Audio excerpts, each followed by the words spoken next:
Hi ladies and gentlemen, it's Monday the 5th of November. This is day 97 of posts concerning South Tyneside Hospital as we continue to fight to keep the key core and essential services going at our emergency departments in particular. But just to recap, we're fighting to save adult A&E, we're trying to save the children's consultant-led A&E department. It's a 24-hour service. It is the gold standard to give all parents in South Tyneside the reassurance that in an emergency, you can access a consultant-led A&E department around the 24-hour clock. It doesn't get any better than that. And I just cannot believe that the parents of under 5-year-olds are up in arms now and on the streets fighting to keep this. You know, tell your friends if you've got a granddaughter or a grandson below the age of 5, tell your sons and daughters and say, look, you know, people are doing the decent thing to fight to keep the key core and essential services at South Tyneside Hospital. We should do the same. You don't have to stand on the doorstep and protest. Just spread the word throughout South Tyneside. I want to see 167,000 people in South Tyneside, mate, starting to spread the word. You know, we're not whipping up a fervour here. We're just whipping up support to bring pressure to bear and say we do not want to lose a 24-hour-led children's service, which is consultant-led, and they'll take it to Sunderland.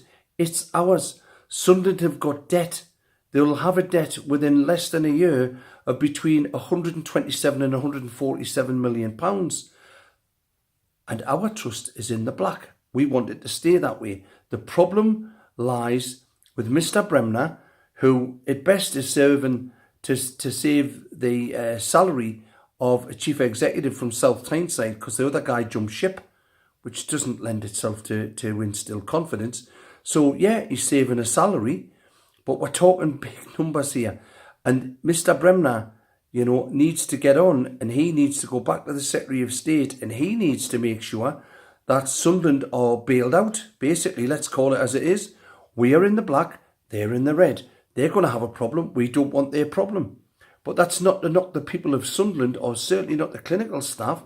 It's the task of Mr. Bremner to go and challenge Matt Hancock or the Department of Health and say, you know, we've got rising population.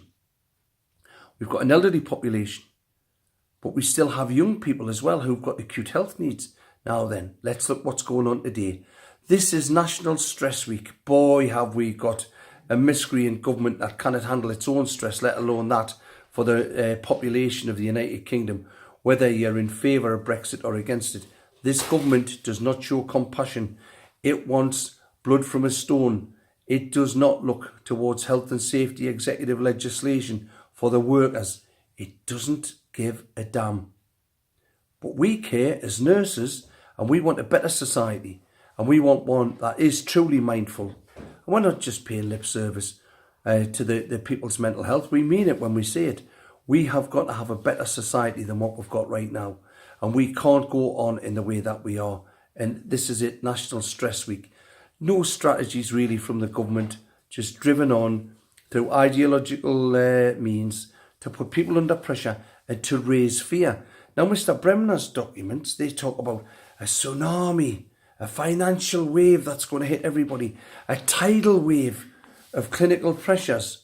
What rhetoric, what inflammatory talk, yeah? Raising anxieties. I'll give you anxiety, Mr. Bremner.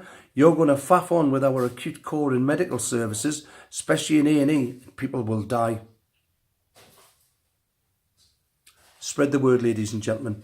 Carry on the fight and fight for South Tyneside Hospital. And don't be put off by the fearmongers from South Tyneside Trust talking about a tsunami of financial pressures or a tidal wave of clinical pressures.